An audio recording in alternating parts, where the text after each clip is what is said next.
by Candid Dusting Powder.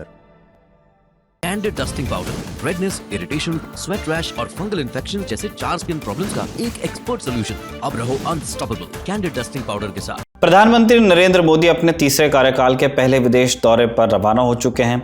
उनका ठिकाना है इटली का अपुलिया, जहां दुनिया भर के सबसे ताकतवर देशों के शीर्ष नेता जमा हो रहे हैं। वो G7 लीडर समिट में हिस्सा लेने पहुंचे हैं। G7 दुनिया के 7 सबसे अमीर, विकसित और ताकतवर देशों का संगठन है। इस बरस इस गुट की 50वीं बैठक हो रही है, वो भी ऐसे समय में जब सदस्य देशों की राजनीति में ज़बरदस्त उठापटक चल रही है और वैश्विक शांति पर 2 बड़े युद्धों का साया मंडरा रहा है। आज के शो में हम जानेंगे G7 क्या है और क्यों बनाया गया था, इस बार G7 समिट में क्या खास है और भारत की भागीदारी का मतलब क्या है। नमस्ते, मैं हूं निखिल और आप देखना शुरू कर चुके हैं ललन टॉप का अंतरराष्ट्रीय प्रसंगों से जुड़ा रोजाना का कार्यक्रम दुनियादारी, जहां आज बात G7 समिट की। सबसे पहले बेसिक्स को क्लियर करते हैं। G7 का मतलब ग्रुप ऑफ 7 कंट्रीज, 7 देशों का समूह। कौन कौन से? America, Canada, Britain, France, Italy, Germany और जापान।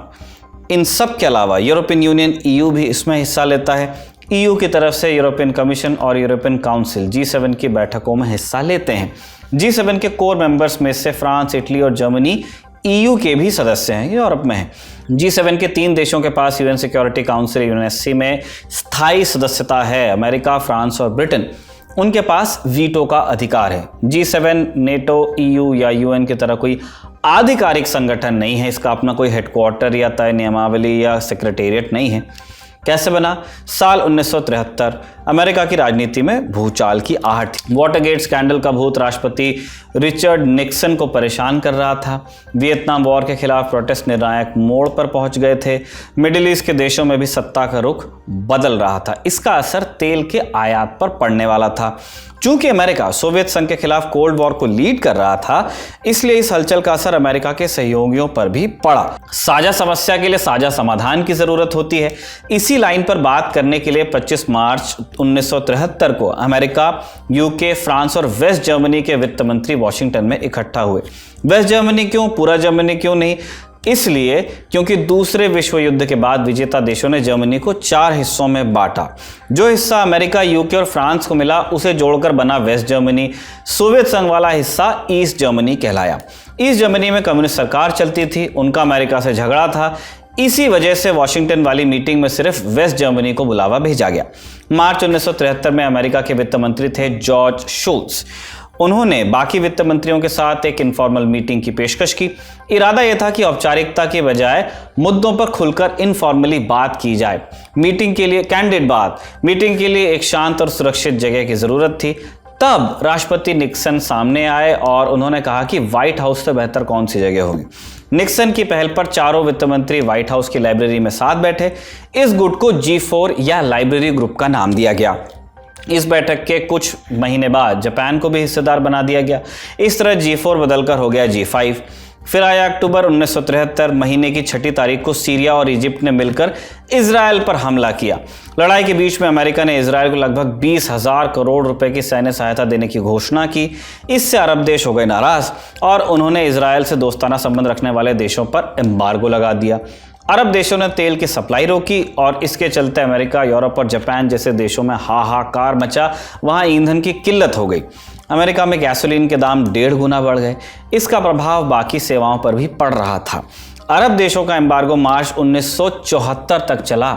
अमेरिका के तत्कालीन विदेश मंत्री हेनरी किसिंजर ने अरब इजराइल का विवाद सुलझाने में मदद की। मई 1974 में युद्ध विराम को लेकर समझौता हुआ।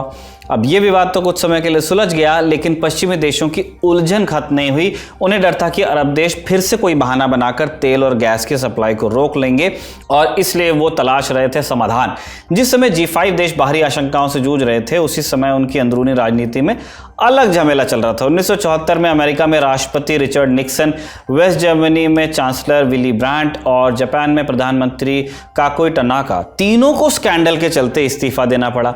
UK में हुए चुनाव में किसी भी पार्टी को बहुमत नहीं मिला, जबकि फ्रांस में राष्ट्रपति जॉर्ज पोपिडू की अचानक मृत्यु हो गई, यानी 5 देशों में कुर्सी पर नया निजाम बैठ गया। भले ही निजाम नया था लेकिन पुरानी समस्याएं बरकरार थी। नवंबर 1975 में जर्मनी और फ्रांस ने मिलकर G5 की बैठक बुलाई। फ्रांस का पड़ोसी होने के नाते इसमें इटली को भी आमंत्रित कर लिया गया और इस तरह ग्रुप में हो गए 6 देश G6 की पहली बैठक में सदस्य देशों की सरकार के मुखिया हिस्सा लेते हैं, इसलिए G6 इन देशों का सबसे अहम गुट बन गया।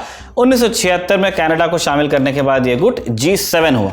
कालांतर में G7 की बैठक में यूरोपियन कमीशन और यूरोपियन काउंसिल को भी बुलाया जाने लगा, हालांकि उन्हें कभी आधिकारिक तौर पर सदस्य का दर्जा नहीं दिया गया।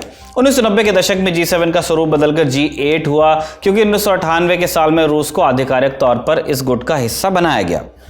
G7 के कई सदस्य देश अपने साथ रूस को बिठाने के पक्ष में नहीं थे। उनका मानना था कि रूस की अर्थव्यवस्था उनके आसपास भी मौजूद नहीं थी, रूस में उदार लोकतंत्र नहीं था, इसके अलावा रूस सोवियत दौर के प्रभाव से बाहर निकलने की कोशिश में जुटा था।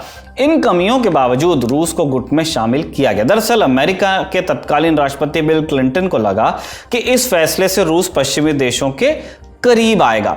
नेटो रूस की सीमा से लगे देशों पर भी डोरे डाल रहा था। अगर रूस उनके पाले में आता तो नेटो का अपना दायरा बढ़ाने में कोई खास विरोध नहीं झेलना पड़ता, ऐसी थ्योरी थी।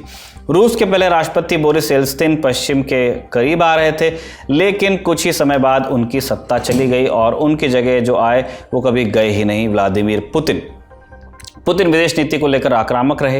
वो रूस का गौरव लौटाने की बात कर रहे थे, मेक रशिया ग्रेट अगेन। इसी क्रम में मार्च 2014 में उन्होंने क्रीमिया पर हमले का हुक्म दिया। रूस ने बड़ी आसानी से क्रीमिया पर कब्जा भी किया।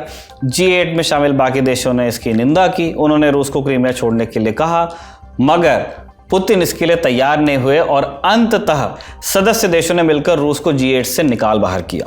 रूस के निकलते ही G8 घटकर फिर से G7 बन गया। हम लौटते हैं अपने टॉपिक की तरफ अब कि G7 इतना अहम क्यों। अर्थव्यवस्था की नजर से दुनिया के 9 सबसे बड़े देशों में से 7 G7 में है। प्रति व्यक्ति आय के मामले में दुनिया के 15 टॉप देशों में से 7 G7 के सदस्य हैं। G7 देश दुनिया के 10 सबसे बड़े निर्यातकों की लिस्ट में शामिल हैं। इसके अलावा G7 के सदस्य देश यूनाइटेड नेशंस को डोनेशन देने वाले टॉप 10 देशों की लिस्ट में भी हैं। जिस देश के पास अध्यक्ष की कुर्सी होती है उसके पास एजेंडा तय करने का अधिकार भी होता है। सदस्य देश अंत में बैठक का पूरा सार पेश करते हैं। इसे लिखने की जिम्मेदारी भी मेजबान देश के पास होती है। पिछले साल G7 समिट हुआ था जापान में। इस बार ये समिट कहाँ हो रहा है, हमने पहले ही बताया, इटली में। अध्यक्ष की कुर्सी इटली के पास है, इसी नाते मेजबानी भी उसके पास है। समिट 13 जून से शुरू होकर चलेगा 15 जून तक। इस बार की G7 समिट में कौन कौन से नेता हिस्सा ले रहे हैं? इटली के प्रधानमंत्री जॉर्जिया मेलोनी, वो मेजबान हैं। ब्रिटेन के प्रधानमंत्री ऋषि सुनक, फ्रांस के राष्ट्रपति इमैनुअल मैक्रोन, जर्मनी के चांसलर ओलाफ शूल्स, जापान के प्रधानमंत्री फूमियो किशिदा, कनाडा के प्रधानमंत्री जस्टिन ट्रूडो, अमेरिका के राष्ट्रपति जो बाइडेन, यूरोपियन काउंसिल के प्रेसिडेंट चार्ल्स मिशेल और यूरोपियन कमीशन की प्रेसिडेंट उर्सुला वॉन डेर लियेन। अध्यक्ष देश के पास G7 के इतर दूसरे देशों को भी बुलाने का अधिकार होता है। इटली ने Bharat, Algeria, Argentina, Brazil, Egypt, Kenya, Mauritania, Saudi Arabia, South Africa, Tunisia, तुर्की, UAE और UN, वर्ल्ड बैंक, IMF समेत कुछ अंतर्राष्ट्रीय संगठनों को न्योता दिया है। भारत की तरफ से प्रधानमंत्री नरेंद्र मोदी हिस्सा लेने पहुंचे हैं। इस बार की समिट खास क्यों है? 2 बड़ी वजह। नंबर 1, राजनीतिक हलचल। G7 के सदस्य देशों में जबरदस्त उठापटक चल रही है। अधिकतर देशों में सत्ता परिवर्तन के आसार दिख रहे हैं। अमेरिका में राष्ट्रपति चुनाव का मंच तैयार है। जो बाइडेन को संभावित प्रतिद्वंदी डोनाल्ड ट्रंप से कड़ी टक्कर मिल रही है। ब्रिटेन में 4 जुलाई को आम चुनाव होने वाले हैं। इसमें ऋषि सुनक की जीत मुश्किल दिखाई दे रही है। फ्रांस में राष्ट्रपति मैक्रोन ने संसद भंग कर दी है, वहां संसदीय चुनाव कराने का ऐलान हुआ है। इसमें मैक्रोन की पार्टी बहुमत से दूर भी जा सकती है और इससे मैक्रोन की कुर्सी पर तो कोई असर नहीं पड़ेगा, मगर उनको बिल्स और बजट पास कराने में मुश्किल आ सकती है। इनसे इतर इटली और जर्मनी में दक्षिणपंथी पार्टियों का उभार हुआ है। कनाडा में जस्टिन ट्रूडो को भारी विरोध का सामना करना पड़ रहा है। कनाडा में अगले बरस चुनाव होने वाले हैं और उसमें ट्रूडो की कुर्सी जा भी सकती है, ऐसा लोग कह रहे हैं। जापान में प्रधानमंत्री किशिदा अपनी पार्टी के अंदर विरोध झेल रहे हैं। अगले कुछ महीनों में इस्तीफा भी देना पड़ सकता है। दूसरा कारण है एजेंडा। फरवरी 2022 के बाद हुए हर G7 समिट में रूस यूक्रेन युद्ध को सबसे ज्यादा अहमियत दी गई। पिछले बरस फैसला लिया गया था कि यूक्रेन के साथ सभी देशों को एकजुट किया जाएगा। यूक्रेन को आर्थिक और राजनीतिक तौर पर मदद दी जाएगी। इस बार के समिट में भी यह मुद्दा भारी रहेगा। यूक्रेन को दो तरीकों से फायदा देने की तैयारी। पहला, रूस की संपत्ति से ब्याज। यूक्रेन पर हमले के बाद G7 में जो शामिल देश हैं और यूरोपियन यूनियन ने मिलकर रूस की विदेशी संपत्ति को जब्त कर लिया था। इनमें से ज्यादातर संपत्ति यूरोप में ही है। इनकी कुल कीमत लगभग 27 लाख करोड़ रुपए है। अमेरिका का प्लान है कि हर साल इस पैसे से मिलने वाले ब्याज की रकम यूक्रेन को कर्ज के तौर पर दी जाए। इससे यूक्रेन जंग के हथियार खरीद पाएगा और रूस पर भी दबाव पड़ेगा। अमेरिका पहले भी इस प्लान की चर्चा कर चुका है। इस समिट में यह प्रस्ताव हो सकता है पास, ऐसा कह रहे हैं लोग। अगर ऐसा हुआ तो यूक्रेन को सालाना लगभग 4 लाख करोड़ रुपए मिल जाएंगे। यूक्रेन को मदद देने का दूसरा तरीका होगा अमेरिका का security plan. Joe Biden Ukraine के साथ एक सिक्योरिटी डील पर साइन करने वाले हैं। इस डील के तहत अमेरिका अगले 10 साल तक यूक्रेन को सैन्य सहायता देगा। इस डील की वजह अमेरिका में होने वाला राष्ट्रपति चुनाव भी है। मौजूदा राष्ट्रपति जो बाइडेन यूक्रेन को लगातार मदद दे रहे हैं, मगर उनके प्रतिद्वंद्वी इतने उदार नहीं है। डोनाल्ड ट्रंप ने संकेत दिया है कि राष्ट्रपति बनने के बाद यूक्रेन को मिलने वाली अमेरिकी सहायता रोकी जा सकती है। इसलिए बाइडेन चाहते हैं कि सत्ता बदलने के बाद भी यूक्रेन को मदद मिलती रहे। G7 में इजराइल हमास जंग पर भी फोकस रहेगा। अमेरिका का युद्ध विराम प्रस्ताव यूएन सिक्योरिटी काउंसिल में पास हो गया है, मगर इजराइल ने हमला बंद नहीं किया है। इन हमलों में अब तक 37,000 से ज्यादा फिलिस्तीनी मारे जा चुके हैं। एक बार अपने दिमाग में इस नंबर को रखिएगा। इजराइल गाजा तक मानवीय सहायता भी नहीं पहुंचने दे रहा है। ऐसे में इजराइल पर युद्ध विराम का प्रेशर लगातार बढ़ रहा है। प्रेशर तो अमेरिका पर भी बढ़ रहा है, क्योंकि वहां गाजा की जंग एक चुनावी मुद्दा बन चुकी है। AI भी समिट में चर्चा का विषय रहेगा। पोप फ्रांसिस इस समिट में AI पर बात करेंगे। वो एक संधि करवाना चाहते हैं ताकि AI को सिर्फ अच्छे कामों के लिए डेवलप किया जाए। यूरोपियन यूनियन EU ने इस साल की शुरुआत में AI को कंट्रोल करने के लिए कुछ नियम बनाए थे। EU 1981 से G7 के 8वें सदस्य के रूप में हर साल इस समिट में हिस्सा लेता है, जैसा हमने बताया। चौथा विषय होगा चीन। इस समिट में चीन के इंडो पैसिफिक रीजन में बढ़ते प्रभाव को कम करने की बात हो सकती है। इसके अलावा ऐसे चीनी बैंक्स भी हैं जो रूस को दुनिया भर से व्यापार करने में मदद कर रहे हैं। वो इसलिए क्योंकि युद्ध के बाद पश्चिमी दुनिया ने रूसी बैंक्स पर प्रतिबंध लगा दिए थे। G7 समिट में ऐसे बैंक्स के खिलाफ एक्शन लिया जा सकता है। इसके अलावा और कौन से एजेंडे शामिल हो सकते हैं? जो विकासशील देश कर्ज में डूबे हुए हैं, उनके कर्ज को कम करने के लिए फैसले लिए जा सकते हैं। अब G7 में भारत की हिस्सेदारी को समझते हैं। भारत G7 का हिस्सा नहीं, मगर उससे 10 बार समिट में बुलाया जा चुका है। PM मोदी खुद 5वीं बार इस समिट में हिस्सा लेने वाले हैं। G7 को भारत की जरूरत क्यों पड़ती है? इसकी 3 बड़ी वजह हैं। पहला, भारत में अर्थव्यवस्था के मामले में G7 के 4 देशों कनाडा, ब्रिटेन, फ्रांस और इटली से आगे है। दूसरा, भारत उन चुनिंदा देशों में से है जिसके वेस्ट और रूस दोनों के साथ अच्छे संबंध हैं। भारत ने पश्चिमी देशों के दबाव के बावजूद रूस से तेल खरीदना जारी रखा। इसके अलावा चीन को काउंटर करने में भी भारत का साथ जरूरी लगता है वेस्ट को। तीसरी बात, भारत की G7 के कई देशों के साथ सामरिक संबंध है। इस नाते में भारत की अहमियत बढ़ जाती है। PM मोदी किन किन नेताओं से मिलने वाले हैं? इटली के प्रधानमंत्री जॉर्जिया मेलोनी से मीटिंग फाइनल है। इसके अलावा वो कैथलिक चर्च के मुखिया पोप फ्रांसिस से भी मिलेंगे। भारत कनाडा विवाद के बीच PM मोदी और जस्टिन ट्रूडो एक बार फिर आमने सामने होंगे। दोनों नेता पिछली बार सितंबर 2023 में G20 लीडर समिट में मिले थे। उसके बाद ही ट्रूडो ने कनाडा की संसद में भारत पर गैर न्यायिक हत्या करने का इल्जाम लगाया था। प्लेन भी खराब हुआ था। G7 समिट को और विस्तार से समझने के लिए हमने एक्सपर्ट से बात की। उनसे पूछा कि इस बार की समिट में भारत की मौजूदगी कितनी खास है। इंडिया का सबसे पहला जो रेलेवेंस है वो है कि इंडिया ग्लोबल साउथ का एक बहुत ही ज़्यादा की और बल्कि प्लेयर है। तो ग्लोबल साउथ की काफ़ी ज़्यादा पॉपुलेशन जो है वो हमारे ही देश में है, और कोई भी डिसीजन जो G7 के देश लेना चाहें ग्लोबल पॉलिसी के रिलेटेड, चाहे वो क्लाइमेट चेंज हो, चाहे वो फूड सिक्योरिटी पे हो, चाहे वो किसी माइग्रेशन इशू पे हो, उसमें इंडिया का आना ज़रूरी हो ही जाता है, क्योंकि हम एक डेवलपिंग कंट्री को रिप्रेजेंट करते हैं। तो कोई भी डिसीजन जो कि G7 से फ्लो करता है, जो कि रिच डेमोक्रेसीज का एक ग्रुप है, उसका इफेक्ट जो है वो इवेंचुअली ग्लोबल साउथ पे ही आता है। तो इंडिया जो है वो G7 को सबसे ज़्यादा अगर कुछ दे सकता है तो वो रिप्रेजेंटेटिवनेस दे सकता है जो कि पॉलिसी में है, और दूसरी जो चीज़ वो दे सकता है वो लेजिटिमेसी दे सकता है कि G7 की पॉलिसी एक टॉप डाउन अप्रोच ना रहे, वो एक ज़्यादा डेलिबरेटिव और बॉटम्स अप अप्रोच रहे, जिसमें लोगों का भी उतना ही से हो पॉलिसीज में जितना कि हम अपने डेमोक्रेटिक फंक्शनिंग में, डोमेस्टिक फंक्शनिंग में भी रखते हैं। तो दूसरा जो है इंडिया का G7 में जाना इटली के निमंत्रण में, अगर हम इसे G7 समिट्री के अंदर देखें कि ब्रॉडली क्या हो रहा है, तो वो सिर्फ इंडिया नहीं है। G20 मेंबर्स में से इंडिया, साउथ अफ्रीका, ब्राजील भी इनवाइटेड है। और ये तीनों मेंबर्स अगर आप देखें तो ये ब्रिक्स के भी मेंबर्स हैं। ओरिजिनल कोर ब्रिक्स जो था, ये 3 ब्रिक्स मेंबर्स भी हैं। और इससे एक स्लांटिंग सिग्नलिंग जाती है कि ब्रिक्स में चाइना और रशिया के सिवाय जो डेमोक्रेसीज हैं जो ग्लोबल साउथ की हैं, उन्हें G7 का निमंत्रण आया है और वो G7 में एज गेस्ट्स गए हैं। इंडिया इन डेमोक्रेसीज में सबसे ज़्यादा खास बन जाता है क्योंकि इंडिया को 2019 से रेगुलर स्टैंडिंग इनवाइट्स आ रहे हैं, तो इंडिया अटेंड भी कर रहा है।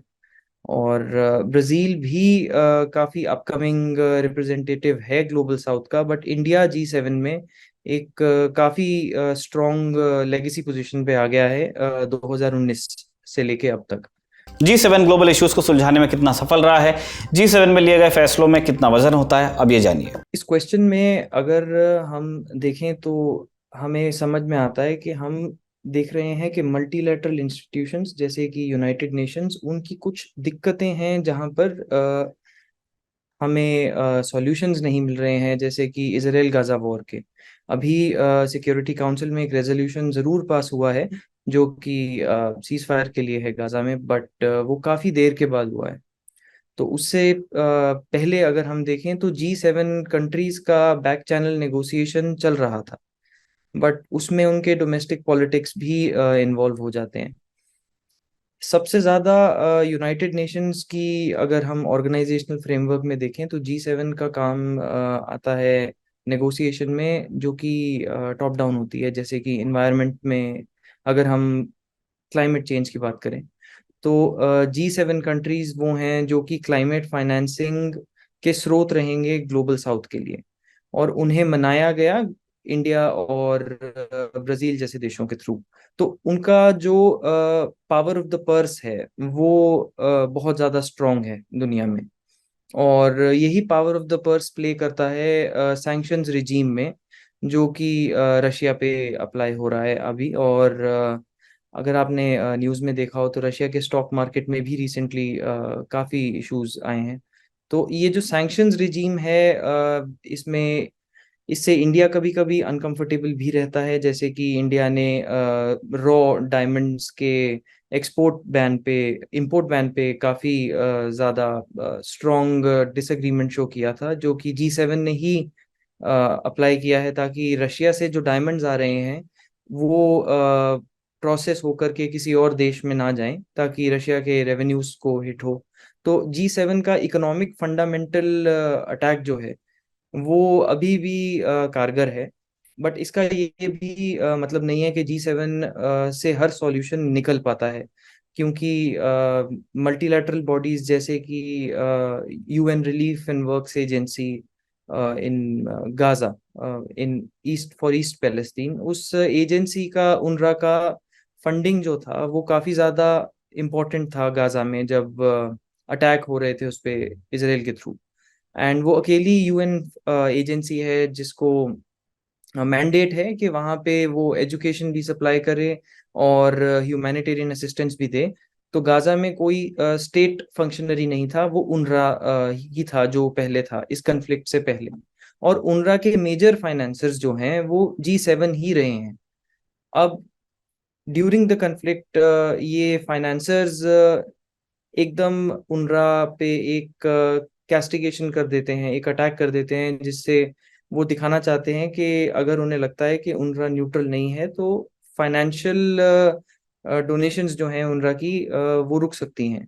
तो G7 का जो रिस्पॉन्सिबल नेचर है उस पे ज़रूर एक सवाल रहता है कि क्या वो एक रिस्पॉन्सिबल फंडर रहता है कि नहीं रहता है मल्टीलैटरल इंस्टीट्यूशंस में, कि G7 जैसे कहते हैं कि माई वे और द हाईवे वो अप्रोच अपना लेता है। ये था हमारा बड़ी खबर सेगमेंट। अब सुर्खियों की बारी। सुर्खियां भी बची हैं। पहली सुर्खी कुवैत से है। 12 जून को कुवैत सिटी की एक इमारत में लगी आग में 49 लोगों की मौत हो चुकी है, लगभग 50 लोग घायल बताए जा रहे हैं। भारत के विदेश मंत्रालय के मुताबिक मरने वालों में कम से कम 40 भारतीय हैं। कुछ लोगों की पहचान हो चुकी है, बाकियों की पुष्टि की कोशिश जारी है। भारत सरकार क्या कर रही है? 12 जून की रात प्रधानमंत्री नरेंद्र मोदी ने अपने आवास पर आपातकालीन मीटिंग की। उसमें मृतकों के परिवार वालों को 2-2 लाख की रकम देने का फैसला हुआ। इसके अलावा विदेश राज्य मंत्री कीर्तिवर्धन सिंह को कुवैत भेजा गया है। सरकार ने वायुसेना का एक जहाज भी भेजा है, उसमें मृत भारतीयों के जो पार्थिव शरीर हैं वो लाए जाएंगे। कुवैत सरकार ने क्या कहा? कुवैत के विदेश मंत्री अब्दुल्ला अली याहिया ने भारत के विदेश मंत्री डॉक्टर जयशंकर से फोन पर बात की है। उन्होंने आगजनी की घटना पर शोक जताया। कुवैत के उप प्रधानमंत्री शेख फहद अल यूसुफ अल सबा ने इमारत के मालिक और गार्ड की गिरफ्तारी का हुक्म दिया है। कुवैत सरकार ने जांच पूरी होने तक इलाके के म्युनिसिपल अधिकारियों को बर्खास्त भी किया है। अभी तक तो आधिकारिक वजह पता नहीं चली है, जांच रिपोर्ट का इंतजार है। हालांकि कुवैती मीडिया में छपी रिपोर्ट्स के मुताबिक आग सुबह के 4 बजे के करीब बेसमेंट में लगी, फिर धीरे धीरे ऊपर की मंजिलों में फैल गई। कई लोगों ने सीढ़ियों से उतरकर भागने की कोशिश की, मगर धुएं से घुटकर उनका दम निकल गया। दी ललन टॉप ने इस घटना से जुड़े सवाल कुवैत के दूतावास से पूछे हैं। इस वीडियो के शूट होने तक उनका जवाब नहीं आया था। जब वो आएगा तब हम आपको बताएंगे। अब कुवैत में रहने वाले भारतीयों के बारे में भी जान लेते हैं। कुवैत वेस्ट एशिया में बसा है, इराक और सऊदी अरब के बीच पर्शियन गल्फ के उत्तरी किनारे पर है ये देश। 2 देशों से ज़मीनी सीमा लगती है, इराक और सऊदी अरब। कुवैत की आबादी लगभग 43 लाख है। दिसंबर 2022 में लोकसभा में पूछे गए सवाल के जवाब में तत्कालीन विदेश राज्य मंत्री वी मुरलीधरन ने बताया था कि कुवैत में मौजूद भारतीयों की संख्या 9,24,000 से अधिक है। इसमें मजदूरों की संख्या भी शामिल है। ये कुवैत की कुल जनसंख्या का कुल 20% से अधिक है। कुवैत में क्यों जाते हैं भारतीय मजदूर इतनी गर्मी में, रेगिस्तान में? कुवैत खाड़ी देशों के संगठन गल्फ कोऑपरेशन काउंसिल GCC का हिस्सा है। GCC में कुवैत के अलावा कतर, सऊदी अरब, बहरीन, ओमान और UAE हैं। इन देशों की अर्थव्यवस्था काफ़ी हद तक कच्चे तेल और गैस पर निर्भर है। कच्चे तेल और गैस की खोज ने उनका खजाना भरा है। तेजी से बढ़ती अर्थव्यवस्था को चलाने के लिए बड़ी संख्या में मजदूरों की ज़रूरत हुई। अब इनके पास पैसा था, मगर एक्सपर्ट्स की, लोगों की कमी थी, मजदूरों की भी कमी थी। इस कमी को दक्षिण एशिया के लोगों ने पूरा किया है, हिंदुस्तान, पाकिस्तान, बांग्लादेश, श्रीलंका एक्सेट्रा। हालांकि इस क्रम में उन्हें शोषण का सामना भी करना पड़ता है। 12 जून की आगजनी की घटना ने मजदूरों की दयनीय स्थिति को एक बार फिर से उजागर कर दिया है। आज की दूसरी और अंतिम सुर्खी अर्जेंटीना से है। अर्जेंटीना में संसद के बाहर पुलिस और प्रदर्शनकारियों के बीच हिंसक भिड़ंत हो रही है। प्रदर्शनकारी राष्ट्रपति हावियर मिले को आर्थिक सुधार बिल जो ला रहे हैं उसका विरोध कर रहे हैं। इस बिल को लॉ ऑफ द बेसिस कहा जा रहा है। इसके जरिए सरकारी कंपनियों को प्राइवेट बनाया जाएगा और राष्ट्रपति की शक्तियां भी बढ़ जाएंगी। अर्जेंटीना में महंगाई दर 300% के पार पहुंच गई है, जबकि आधी आबादी गरीबी रेखा के नीचे रहती है। मिले का दावा है कि इस कानून से महंगाई कम होगी। हालांकि उनके आलोचक इससे इत्तेफाक नहीं रखते। उनका कहना है कि इससे स्थिति और बदतर होगी। इसी वजह से वो सड़कों पर है। अर्जेंटीना सरकार ने कहा कि प्रदर्शनकारी आतंकवादी हैं और वो तख्ता पलट की साजिश रच रहे हैं। अर्जेंटीना के राष्ट्रपति हावियर मिले को सुनिए अब आप। Hoy como sociedad, como país y como dirigencia política estamos ante una bifurcación. O persistimos en el camino de la decadencia o nos animamos a recorrer el camino de la libertad. Hasta se está dando en la calle esa batalla. Afortunadamente tenemos una gran ministra de Seguridad y que está poniendo la calle en orden como prometimos en campaña. Argentina south America में बसा है। वहां पिछले बरस से सत्ता बदली है। नवंबर 2023 में हावियर मिले ने राष्ट्रपति चुनाव जीता था। उनके पिता ट्रांसपोर्ट के बिजनेस में थे, माँ होम मेकर थी। हावियर अपने बचपन के बारे में बात कम करते हैं, पसंद नहीं है उन्हें। कहा जाता है कि उन्हें घर में शोषण का सामना करना पड़ा। पिता के साथ उनके अच्छे संबंध नहीं रहे। स्कूल में भी उन्हें बुली किया गया। जवानी के दिनों में हावियर ने एक म्यूजिक बैंड में काम किया, एक लोकल फुटबॉल क्लब में गोलकीपर रहे। फिर स्पोर्ट्स छोड़कर इकोनॉमिक्स की पढ़ाई की। आगे चलकर कॉर्पोरेशन अमेरिका में चीफ इकोनॉमिस्ट बने। कॉर्पोरेशन अमेरिका ये अर्जेंटीना की सबसे बड़ी कंपनी है, एयरपोर्ट्स वगैरह ऑपरेट करती है। राजनीति में आने से पहले उनकी पहचान टीवी सेलिब्रिटी की थी। मिले इकोनॉमिक एक्सपर्ट के तौर पर टीवी चैनल्स पर दिखते थे। 2021 में पहली बार सांसद बने, फिर 2023 में राष्ट्रपति चुनाव के लिए दावेदारी पेश की। बेतरतीब घुंघराले बालों वाले हावियर को उनके समर्थक द विग और द क्रेजी के नाम से बुलाते हैं। किसी को उनकी जीत की उम्मीद थी नहीं, मगर नतीजों ने सबको हैरान किया। मिले ने अपने चुनावी कैंपेन में शॉक थेरेपी देने की बात की थी। शॉक थेरेपी मतलब आर्थिक सुधार के लिए उठाए गए गैर पारंपरिक फैसले मजबूत फैसले, इसमें सरकारी सब्सिडी कम करना और सरकारी संस्थाओं को बेचने जैसे कदमों की बात थी। दिसंबर 2023 में राष्ट्रपति बनने के बाद से उन्होंने अपने कहे पर अमल करना शुरू कर दिया। इसकी खूब आलोचना हुई। अब प्रोटेस्ट ने हिंसक मोड़ ले लिया है। आज की दुनियादारी में बस इतना ही। कल फिर मुलाकात होगी। इसी उम्मीद के साथ विदा लेते हैं। शुक्रिया। शुभ रात्रि।